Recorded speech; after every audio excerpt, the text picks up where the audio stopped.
Hello everyone, how to do some back with another new video, and in this video I'm going to show you how to replace your current email ID to the new email ID. So if you want to replace your current email ID, so after watching this video you will learn how to do this. So I'm just going to tap on my Instagram account.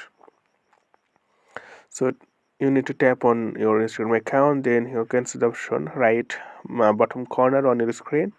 It's called profile icon. Simply tap here, and after that tap here the three line right up corner, then tap here the settings and privacy, and tap here account center, and scroll down. Then here you'll see the option personal details. Simply tap on that, and tap the contact info, and tap the option add new contact, the bottom part, and add email. So just you have to give your email here randomly, whose email you are going to see, and after that you have to select your your ID, and adding this email will replace your current email, and after that next, then it will be replaced. So okay friend, today's no more, and thank you for watching.